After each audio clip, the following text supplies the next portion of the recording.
Okay, so back for part two. Anyways, like Bane, like it seemed like they were going the route of the comics with his origin and everything, where Bane, like his father, uh, like had like crimes to pay and everything, so his father like switched it with his mom and everything, and she just paid for his crimes. And while his mom was being beaten and everything, he escaped from this like hole. It's almost like they're down a well, but they're inside what was it? But they're inside this like prison underground, and it's got like a bunch of like bricks that you can crawl up and try and escape from. But yeah, you think you have Bane's backstory figured out and everything. I'm just like, cool. It's like the comic book. But then you find out the dad of Bane's father is actually Ra's al Ghul, and I'm just like, it's a little inaccuracy of the comic book, but I'll let it slide. It's cool.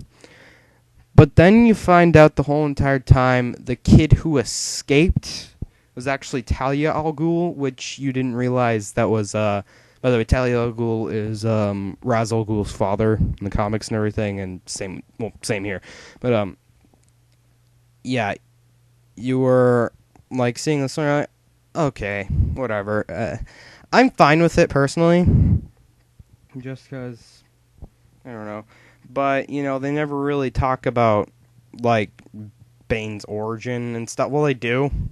How he got the mask. I guess when he was attacked by those guards, it wasn't really explained much, but he got disfigured and stuff. And I guess he can't breathe without the mask, so he's sort of like Darth Vader. Well, he sounds like that when he's walking around, breathing like...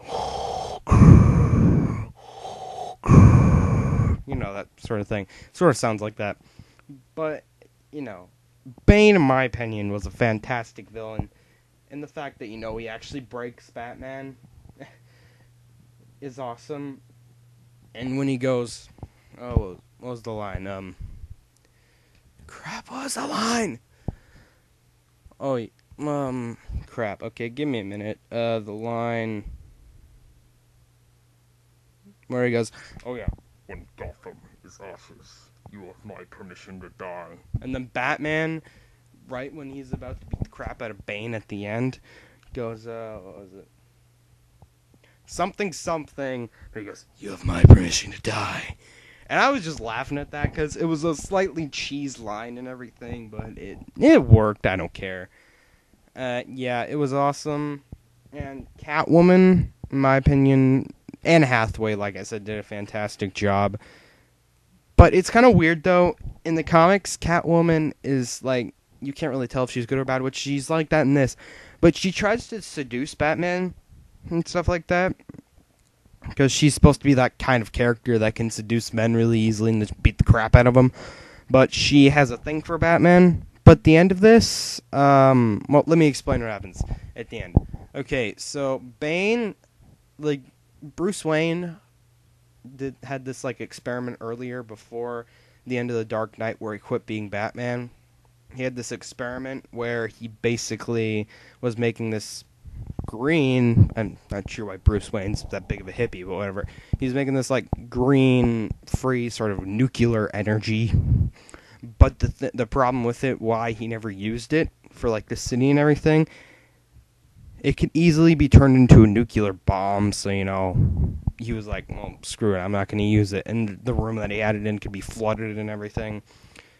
But, basically, like, Bane activates it as the bomb and everything, and that's his threat against the city. If you don't, like, let me be basically your dictator, I will set off this bomb. But Bane doesn't realize the bomb will set off by itself eventually.